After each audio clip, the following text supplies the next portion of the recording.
Assalamualaikum warahmatullahi wabarakatuh. Perkenalkan, nama saya Dewi Setiawati dari Program Studi Administrasi Negara. Saya akan menjelaskan tentang dampak urbanisasi serta tantangan dan masalahnya terhadap pertumbuhan perkotaan. Urbanisasi adalah perpindahan penduduk dari daerah pedesaan ke perkotaan yang menyebabkan pertumbuhan kota secara cepat. Fenomena ini membawa dampak yang beragam, baik positif maupun negatif, serta menimbulkan berbagai tantangan dan masalah bagi pertumbuhan perkotaan. Dampak positif urbanisasi mendorong pertumbuhan ekonomi kota melalui peningkatan produktivitas, inovasi, dan penciptaan lapangan kerja di sektor industri, jasa, dan perdagangan. Meningkatkan investasi dan pengembangan infrastruktur yang dapat memperkuat daya saing kota secara nasional maupun global. Dampak negatif dari urbanisasi, kepadatan penduduk. Urbanisasi menyebabkan kota menjadi sangat padat, sehingga ruang hunian terbatas dan harga properti meningkat drastis, yang menyebabkan banyak pendatang tidak memiliki tempat tinggal yang layak. Pengangguran dan kemiskinan. Tidak semua migran desa berhasil mendapatkan pekerjaan yang layak, sehingga angka pengangguran dan kemiskinan di perkotaan meningkat.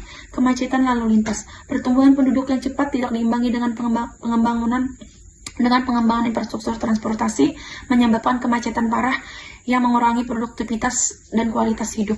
Polusi dan masalah. Lingkungan urbanisasi yang tidak terkendali menyebabkan polusi udara, air, dan tanah, serta berkurangnya ruang hijau yang berdampak buruk pada kesehatan masyarakat. Berkurangnya tenaga kerja produktif di desa.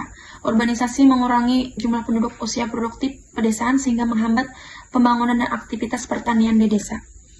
Adapun tantangan dan masalah terhadap pertumbuhan perkotaan. Yang pertama, pengelolaan infrastruktur dan transportasi. Kota-kota besar menghadapi tantangan dalam menyediakan infrastruktur memadai untuk mengatasi kemacetan dan kebutuhan transportasi. Pengelolaan lingkungan. Urbanisasi menimbulkan tekanan terhadap lingkungan sehingga diperlukan kebijakan yang berkelanjutan untuk mengurangi polusi dan menjaga ruang buka hijau. Pengentasan kemiskinan dan pengangguran.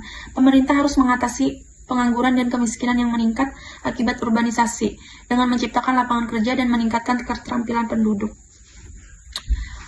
Adapun beberapa langkah yang dapat dilakukan pemerintah, antara lain meningkatkan sektor pendidikan pelatihan vokasi untuk meningkatkan keterampilan tenaga kerja, melakukan pembangunan yang merata untuk mengurangi tekanan pada kota besar, meningkatkan produktivitas dan perekonomian di daerah pedesaan agar urbanisasi tidak terlalu tinggi.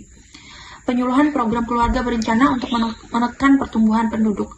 Secara keseluruhan, urbanisasi membawa peluang ekonomi dan sosial yang besar, tetapi juga menimbulkan tantangan yang serius, harus dikelola dengan kebijakan terintegrasi dan berkelanjutan agar pertumbuhan perkotaan dapat berlangsung secara sehat dan inklusif. Sekian jawaban dari saya, salah hilaf mohon maaf. Wabillahi taufiq wal hidayah. Wassalamualaikum warahmatullahi wabarakatuh.